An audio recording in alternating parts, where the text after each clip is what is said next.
Oke, salam teman-teman. Mari kita berdoa dulu ya. Bapa, terima kasih atas hari ini. Kami percaya Tuhan, Engkau Tuhan yang baik. Engkau Tuhan yang mengasihi kami. Engkau Tuhan yang melindungi kami. Engkau Tuhan yang memelihara kami. Kami tidak khawatir dengan hidup kami, Tuhan. Karena ada Engkau, Tuhan yang ajaib, Tuhan yang dahsyat, Tuhan yang baik dalam hidup kami. Tuhan yang berkuasa atas segalanya. Kami serahkan hidup kami, pelayanan kami, keluarga kami, usaha kami, Tuhan, dalam tangan kasih kuasa-Mu. Terima kasih, Tuhan. Sebentar kami ingin mendengarkan firman-Mu, Tuhan. Biar Engkau sendiri yang bicara, Engkau yang ajari kami semua, Tuhan, sehingga kami bisa mengerti rahasia-rahasia yang Kau ungkapkan dalam hidup kami, dan kami bisa berjalan dalam kehendak-Mu, Tuhan. Biar anugerah-Mu, kuasa-Mu yang ajaib ada dalam hidup kami. Kami tidak menjadi orang yang bodoh, tapi kami menjadi orang yang penuh hikmat, karena Engkau yang ajari kami sendiri, Tuhan. Terima kasih, Bapa. Demi nama Tuhan Yesus, kami sudah berdoa dan kami mengucap syukur. Haleluya, amin. Puji Tuhan. Oke teman-teman, sharing saya hari ini di Yosua pasal 6. Sebenarnya ada dua hal sih yang diajarkan Tuhan tadi, dan saya merasa ini baik untuk kita semua. Saya sangat diberkati, saya berdoa teman-teman juga diberkati semua. Oke, saya ingin membaca pendek saja ya teman-teman. Kalau kita baca semuanya tentu akan menyita banyak waktu. Tetapi saya ingin baca di Yosua 6 ayat yang ke-10 dan ke-11. Dikatakan, tetapi Yosua telah memerintahkan kepada bangsa itu demikian. Janganlah bersorak dan janganlah perdengarkan suaramu. Sepatah kata pun janganlah keluar dari mulutmu sampai pada hari aku mengatakan kepadamu, bersoraklah, maka kamu harus bersorak. Demikianlah tabut Tuhan mengelilingi kota itu, mengedarinya sekali saja. Kemudian kembalilah mereka ke tempat perkemahan dan bermalam di tempat perkemahan itu. Jadi ceritanya Yosua dan bangsa Israel waktu itu mau merebut kota Yeriko. Tetapi kita semua tahu kota Yeriko itu punya tembok yang sangat amat tebal sekali. Jadi sulit dirobohkan dan sulit ditembus. Kemudian Tuhan menyuruh mereka untuk mengelilingi tembok Yeriko itu selama 6 hari, tiap hari satu kali. Dan mereka harus diam. Janganlah bersorak dan janganlah perdengarkan suaramu. Sepatah kata pun janganlah keluar dari mulutmu. Menarik saudara. Coba ya kita bayangkan. Kita ini ada ikut dalam rombongan bangsa Israel. Waktu itu kota Yeriko itu sedang ketakutan karena bangsa Israel adalah bangsa yang disertai Tuhan. Kemudian mereka menutup pintu gerbangnya dan mereka berlindung di balik tembok. Karena mereka tahu tembok ini tembok yang sangat amat tebal sekali. Jadi nggak mungkin bisa dirobohkan. Tetapi Tuhan berkata apa? Kamu berputarlah sehari satu kali. Sambil ada peniup sangkakala, juga ada tabut Allah yang ikut berputar. Dan tidak boleh ngomong. Tutup mulutmu. Jangan perdengarkan suaramu sepatah kata pun. Kenapa? Kenapa harus tutup mulut? Karena coba ya. Sebenarnya orang Yeriko itu penasaran nih. Apa sih yang dilakukan oleh bangsa Israel? Kenapa mereka malah memutari tembok? Kemudian mereka naik ke atas nih. Mereka melihat dari atas tembok. Oh, ternyata mereka berputar. Kemudian mesti saya yakin ada orang yang mengetawakan apa ya bahasa mengetawakan mereka. Ya, maaf teman-teman. Jadi ada yang mengetawakan mereka. Ngapain lu muter-muter, bodoh banget. Apa bisa tembok kok diputer-puter? Mending kalau didobrak-dobrak pelan-pelan atau dicongkel-congkel. Ini cuma diputeri. Wah, diketawakan, dihina, diejek mesti. Pasti, pasti orang-orang Jericho yang melihat di atas tembok, ngapain itu bangsa Israel? Mereka akan menghina, mengejek. Tapi Tuhan berkata apa? Diam. Jangan perdengarkan sepatah kata pun suaramu. Nah, hari ini Tuhan ajarkan kita untuk diam dengan segala celaan, hinaan orang dalam hidup kita. Buat apa? Mendengarkan orang lain yang tidak baik. Saya berpikir ya sebenarnya ketika saya pelayanan itu seringkali banyak orang yang menghina, banyak orang yang mencela. Kamu kan seperti itu, apa bisa pelayanan? Kamu kan bukan pendeta, apa bisa sampaikan firman Tuhan, dan macam-macam. Tapi buat apa saya dengar? Toh itu gak baik, saya diam. Saya gak mau merespon, saya gak mau putus asa, saya gak mau sakit hati, dan saya gak mau jawab mereka. Saya diam. Lalu apa yang saya lakukan? Kemudian kalau kita baca, mereka kemudian mengelilingi yang hari ketujuh. Setelah hari ketujuh itu mereka bersorak. Mungkin mereka haleluya gitu mungkin. Kemudian temboknya roboh. Mereka berkata, bersorak kepada siapa? Kepada Tuhan. Sehingga robohlah tembok. Ketika saya dihina, dicela, dan lain-lain, saya gak mau balas. Saya diam. Tapi kemudian saya apa? Saya ngomong ke Tuhan. Saya bersorak ke Tuhan. Tolong Tuhan. Saya berseru ke Tuhan. Tuhan, tolong aku Tuhan. Karena hanya Engkau yang mampu Tuhan. Masalahku besar. Aku tidak punya daya. Aku tidak punya kekuatan. Saya tidak mau ngurusi orang yang berkata yang tidak baik. Tetapi saya bersorak ke Tuhan. Sehingga luar biasa. Tuhan yang ajaib. Tuhan merobohkan setiap masalah. Tuhan memberikan pertolongan yang ajaib dalam hidup kita. Coba kita baca di Markus 10 ayat yang ke-46. Markus 10 ayat yang ke-46. Ini cerita tentang Bartimeus, saudara. Ya, kita tahu Bartimeus itu orang yang buta. Kemudian ketika Tuhan Yesus lewat, dikatakan di ayat 46, lalu tibalah Yesus dan murid-muridnya di Yeriko, lagi-lagi di Yeriko. Saya yakin ini bukan kebetulan. Dan ketika Yesus keluar dari Yeriko bersama-sama dengan murid-muridnya dan orang banyak yang berbondong-bondong, ada seorang pengemis yang buta bernama Bartimeus, anak Timeus, duduk di pinggir jalan. Ketika didengarnya bahwa itu adalah Yesus orang Nazaret, mulailah ia berseru, "Yesus, anak Daud, kasihanilah aku." Banyak orang menegurnya supaya ia diam. Namun semakin keras ia berseru, "Anak Daud, kasihanilah aku." Lalu Yesus berhenti dan berkata, "Panggillah dia." Mereka memanggil orang buta itu dan berkata kepadanya, "Kuatkanlah hatimu, berdirilah, ia memanggil engkau." Lalu ia menanggalkan jubahnya, ia segera berdiri dan pergi mendapatkan Yesus. Tanya Yesus kepadanya, "Apa yang kau hendaki supaya aku perbuat bagimu?" Jawab orang buta itu, "Rabuni, supaya aku dapat melihat." Lalu kata Yesus kepadanya, "Pergilah, imanmu telah menyelamatkan engkau." Pada saat itu juga melihatlah ia, lalu ia mengikuti Yesus dalam perjalanannya. Perhatikan, sebenarnya ketika Bartimeus ini berteriak, ada yang berkata, ada yang menghina mereka, ada yang menghina dia. Jangan berteriak, diam. Tetapi Bartimeus gak peduli dengan celaan seperti itu, hinaan seperti itu. Tapi dia tetap fokus ke Tuhan. Dia tetap bersorak ke Tuhan. "Tuhan Yesus, Guru, Rabuni, kasihanilah aku." Sehingga apa? Butanya disembuhkan. Dia ditolong Tuhan. Ini terjadi di Yeriko. Sama persis. Mungkin Bartimeus ini belajar dari pengalaman tentang tembok Yeriko. Orang waktu bangsa Israel mengelilingi, banyak orang menghina. Banyak orang mencela. Buat apa doling? Gak ada fungsinya. Capek-capek. Tetapi jangan hiraukan. Jangan dengarkan.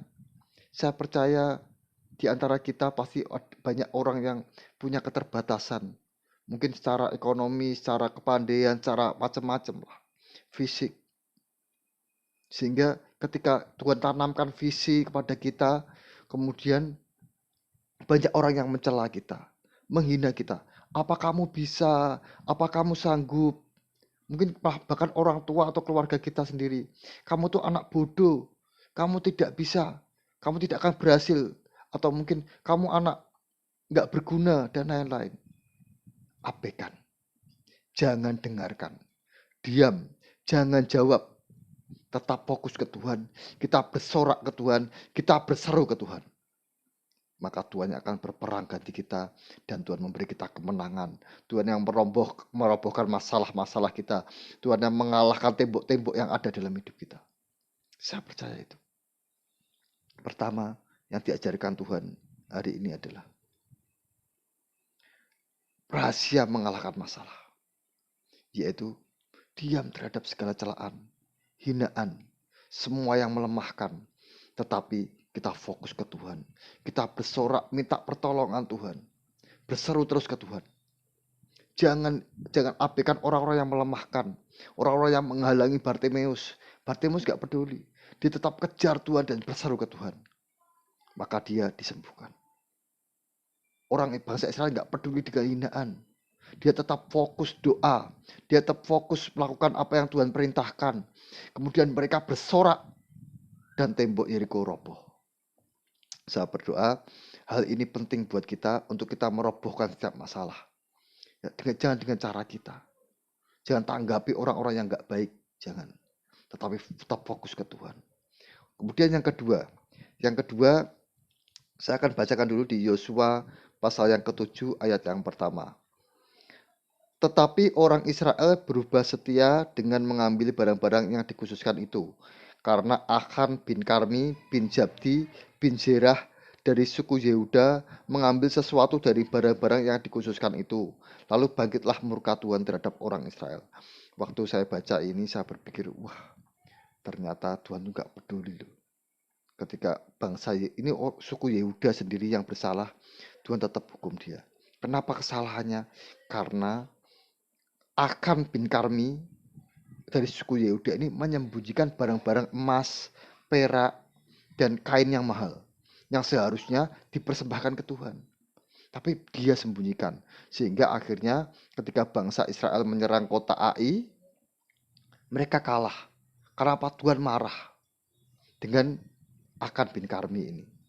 Saya belajar hari ini tentang apa? Ternyata motivasi uang yang disembunyikan itu bisa merusak, bisa mengalami kekalahan, membuat kita mengalami kekalahan, bahkan membuat kita mengalami kematian. Dalam tanda kutip, mungkin kematian usaha, kematian pekerjaan, kematian pelayanan. Hati-hati dengan motivasi uang. Kalau kita baca, kemudian Tuhan menyuruh Yosua untuk menghadapkan orang-orang masing-masing dari tiap suku, kemudian suku Yehuda, sampai akhirnya diketahui bahwa Achan bin Karmi ini menyembunyikan barang-barang emas, barang-barang perak di kemahnya. Dan akhirnya dia dihukum mati. Setelah dia dihukum mati, murka Tuhan surut, kemudian mereka mengalami kemenangan. Ai direbut dan bangsa Israel mengalami kemenangan. Seringkali yang merusak, yang membuat kita kalah, yang membuat kita hancur, yang akhirnya membuat kita mati itu apa? Motivasi kita ketika kita melayani. Motivasi untuk uang, menyembunyikan uang yang bukan jatah kita, bukan milik kita. Itu bagian Tuhan. Kenapa kita sembunyikan? Saya diingatkan dengan teman saya nih. Ya. Teman saya itu pernah dapat uang palsu 100.000 rupiah. Kemudian dia sudah tahu nih uang palsu. Kemudian suatu hari dia, wah saya dapat uang palsu nih. Terus suatu hari dia pergi kehabisan bensin. Dia tahu kalau dia pakai uang palsu ini, maka dia akan salah di hadapan Tuhan. Tapi dia kepepet. Kemudian akhirnya dia nggak kuat, dia pakai uang palsu untuk beli bensin. Saya percaya ini salah satu yang sehingga waktu itu membuat dia nggak diberkati Tuhan, membuat dia mengalami kekalahan. Hanya gara-gara uang 100.000, tetapi Tuhan melihat kamu gak layak. Seringkali yang membuat kita menghalangi diberkati karena kita ambil bagian yang bukan milik kita. Kita sembunyikan hati kita tentang uang. Saya berpikir ya, kalau kita melayani, kalau kita melakukan sesuatu, jangan sampai motivasinya uang. Itu sudah kesalahan di hadapan Tuhan. Saya punya teman nih, teman-teman saya ini juga belajar membaca Alkitab 3 pasal tiap hari. Nah, tiap kali mereka menyampaikan renungan atau membaca Alkitab, beberapa ada yang nggak serius, mengabaikan. Bahkan ketika menyampaikan renungan, mereka punya banyak alasan untuk tidak.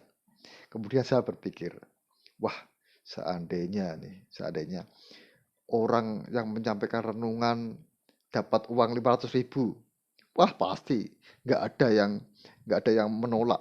saya malah bukan rebutan, saya aja yang menyampaikan renungan gitu.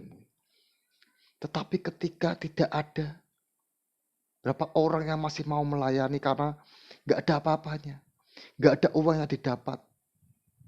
Ketika membaca Alkitab, ketika harus sharingkan firman Tuhan, nggak dapat apa-apa. Siapa yang mau? Inilah yang merusak, saudara. Ketika motivasi hati kita uang, pelayanan untuk uang, atau kita melayani Tuhan karena mencari keuntungan, seperti Akan bin Karmi ini, sehingga semua kalah, semua hancur. Ingat, musuh Tuhan yang utama itu apa? Mamon, uang. Hati-hati, hati-hati. Uang itu alat untuk kita melayani Tuhan, bukan uang untuk kita motivasi kita dalam melayani Tuhan, bukan. Kalau kita diberkati itu anugerah Tuhan, tapi motivasi kita dalam pelayanan bukan uang, bukan uang. Saudara tahu ya, sebenarnya saya ini punya membaca Alkitab di 2 tempat. Satunya di grup kita yang kuliah ini, satunya lagi di grup belajar firman Tuhan. Secara ekonomi saya itu diberkati Tuhan lewat grup belajar firman Tuhan. Dan di grup yang kita kuliah ini saya gak dapat apa-apa. Ya, secara ekonomi saya bilang gitu. Kemudian Tuhan ngomong sama saya gini, kalau kamu mau membaca Alkitab yang di grup belajar firman Tuhan, kamu harus baca dulu yang di grup kuliah. Tuhan ajari saya untuk mengutamakan yang tidak dapat apa-apa. Karena apa? Supaya hati saya bukan motivasinya uang. Kalau hati saya sudah motivasinya uang, ini bahaya, saudara. Ini bisa membuat kita kalah, bisa merusak, bahkan mengalami kematian. Kematian pelayanan, kematian usaha, kematian pekerjaan. Hati-hati, saudara. Saya akan baca pesan Daud kepada anaknya Salomo sebelum Daud meninggal dunia, atau sebelum Daud dipanggil pulang Tuhan. Tentu ini pesannya sangat penting karena pesan terakhir Daud kepada anaknya. Di 1 Tawarik 28 ayat yang 9.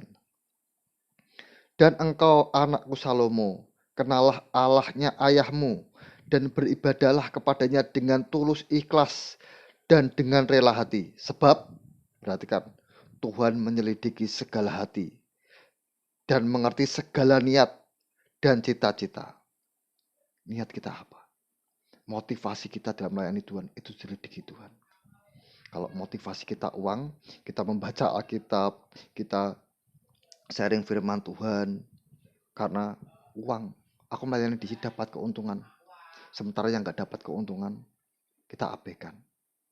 Hati-hati, ini bisa merusak pelayanan kita. Begitu juga teman-teman yang mungkin panggilannya beda, jangan sembunyikan uang, jangan. Yang bukan bagian kita, berikan ke Tuhan. Yang bagian Tuhan, berikan ke Tuhan. Karena hati-hati, kalau hati kita sudah rusak oleh mamon, semua akan rusak. Tuhan gak mau lagi berperang untuk kita. Bahkan Tuhan akan menghancurkan semuanya. Tuhan akan membuat kita kalah dalam usaha, kalah dalam pekerjaan. Bahkan akhirnya membuat kita mati. Saya berkata mungkin mati dalam hal-hal yang dunia atau mengalami kematian usaha, pekerjaan, dan lain-lain. Tetapi lebih lagi, yang lebih bahaya ketika kita mengalami kematian roh. Jiwa kita tidak diselamatkan. Yang ada kemudian kematian kekal. Hati-hati. Saya berdoa sharing Tuhan hari ini dapat membuat kita mengerti bahwa untuk kita mengatasi masalah, kita harus fokus ke Tuhan. Abaikan semua perkataan yang tidak baik. Abaikan semua celaan hinaan. Fokus saja ke Tuhan dan berseru terus ke Tuhan. Bersorak ke Tuhan. Maka Tuhan akan memberi kemenangan. Tuhan akan merobohkan tembok-tembok masalah. Tuhan akan menghancurkan semua yang menghalangi kita. Tuhan akan menyembuhkan dan memulihkan kita dengan cara Tuhan yang ajaib. Kemudian yang kedua, jangan sampai apa yang kita lakukan, motivasi kita uang. Motivasi kita mencari keuntungan. Karena Tuhan menyelidiki hati. Tuhan mengerti segala niat dan motivasi kita, cita-cita kita. Jangan sampai motivasi kita uang. Kita gak lagi tulus, ikhlas dan tidak lagi rela hati dalam Tuhan, dalam beribadah dengan Tuhan. Hati-hati saudara. Jangan sampai kita seperti Akan bin Karmi yang kemudian harus mati. Dihukum Tuhan. Tetapi berikan apa yang bukan milik kita, jatah kita. Berikannya menjadi bagian Tuhan. Lakukan segala sesuatu dengan tulus ikhlas untuk panggilan kita dalam Tuhan. Saya melayani di media sosial bukan cari uang. Saya ingin Tuhan bekerja di sini. Banyak orang-orang yang mungkin kesulitan untuk datang ke gereja atau kesulitan untuk mencari firman Tuhan karena waktu dan lain-lain. Saya ingin sampaikan yang benar. Bukan karena uang. Saya ingin saudara kita semua diselamatkan. Kita semua memperoleh keselamatan. Kita semua dapat menjaga keselamatan. Jangan sampai nama kita yang karena penebusan dosa Tuhan Yesus, nama kita sudah tulis dalam kitab kehidupan, kemudian dikatakan dalam kitab Wahyu, namanya dihapus. Karena akan ada orang-orang yang namanya dihapus dari kitab kehidupan, karena nggak bisa menjaga keselamatan. Ya, jangan sampai motivasi uang merusak kita, merusak hidup kita dengan Tuhan, dan membuat kita kalah. Oke, saya kira itu saja teman-teman, mungkin agak panjang. Saya minta maaf jika ada perkataan saya yang agak belibet ya saudara, karena memang saya ini sebenarnya sangat terbatas. Kalau saya dipakai Tuhan itu benar-benar anugerah Tuhan. Saya bukan orang yang pintar ngomong, saya bukan orang yang pintar tata bahasa, saya juga bukan orang yang berpendidikan, tetapi semua karena anugerah Tuhan. Kalau saya bisa sampaikan sesuatu yang menjadi kehendak Tuhan dalam hidup kita, semua untuk kemuliaan nama Tuhan. Saya sangat terbatas. Kalau saudara lihat saya pasti kecewa. Tapi lihat apa yang Tuhan sampaikan melalui apa yang diajarkan dalam hidup saya. Saya kira itu saja. Terima kasih. Sebelumnya mari kita berdoa.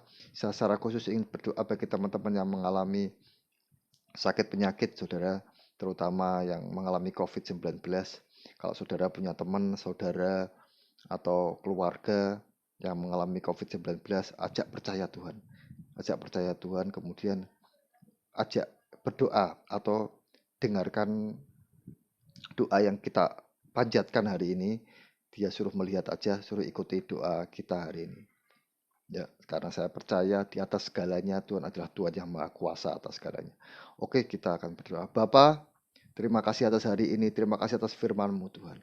Kami percaya Engkau Tuhan yang Maha Kasih, Engkau Tuhan yang ajaib, Engkau Tuhan yang mengerti hati kami Tuhan. Semua yang Kau katakan untuk kebaikan kami Tuhan. Engkau ingin memberkati kami, Engkau ingin menjaga kami, Engkau ingin melindungi kami. Bahkan lagi, Engkau ingin lebih mengasihi kami Tuhan. Terima kasih atas firman-Mu Tuhan, membuat kami sadar bagaimana cara menyelesaikan masalah dengan pertolongan-Mu, dengan anugerah-Mu Tuhan. Untuk tetap berseru dan berharap kepada Engkau, untuk tetap mengandalkan Engkau Tuhan. Juga jangan sampai motivasi hati kami salah dalam melayani, tetapi motivasi kami adalah Engkau Tuhan. Biarlah yang menjadi bagian-Mu kami berikan, dan apa yang menjadi milik kami, biarlah semuanya untuk kemuliaan nama-Mu Tuhan. Terima kasih Tuhan. Kami juga secara khusus hari ini ingin berdoa untuk teman-teman, saudara-saudara kami yang sakit. Saya minta saudara yang sakit, semuanya angkat tangan, kita mau bersorak, mau berseru di hadapan Tuhan. Rakapata sakarala mata karala pata sakarala pata. Rakapata sakarala mata. Ya Tuhan, kami percaya Engkau Tuhan penyembuh, Engkau Tuhan yang berkuasa atas segalanya. Ampuni kami yang tidak mengandalkan Engkau Tuhan. Ampuni hati kami yang bergeser Tuhan. Tetapi hari ini kami mau pegang Engkau Tuhan. Biarlah Engkau yang menyembuhkan kami. Biarlah segala sakit penyakit, virus yang ada dalam hidup kami, semuanya dalam nama Tuhan Yesus pergi. Biarlah kami sembuh karena anugerah-Mu Tuhan. Bukan karena kami mengandalkan dunia. Tetapi karena kami punya Engkau Allah yang ajaib. Allah yang penuh kasih. Allah yang menolong kami. Allah yang berkuasa atas segalanya. Dalam nama Tuhan Yesus, kami disembuhkan. Terima kasih Tuhan. Terima kasih Tuhan. Kami percaya Engkau Tuhan yang Maha Kasih. Terima kasih Bapa. Terima kasih atas segala kasih-Mu Tuhan. Terima kasih atas pengampunan-Mu. Terima kasih atas pelindungan-Mu. Terima kasih atas kekuatan dan kesehatan yang Kau berikan. Terima kasih atas keselamatan dan pengampunan yang Kau berikan. Terima kasih Bapa karena Kau selalu bersama kami. Terima kasih Tuhan Yesus yang selalu menyertai kami. Terima kasih Roh Kudus yang ada di dalam kami. Terima kasih Tuhan. Demi nama Tuhan Yesus kami sudah berdoa dan kami mengucap syukur. Kami percaya Engkau Allah yang dahsyat dalam hidup kami. Haleluya. Amin. Puji Tuhan. Terima kasih. Tuhan Yesus memberkati.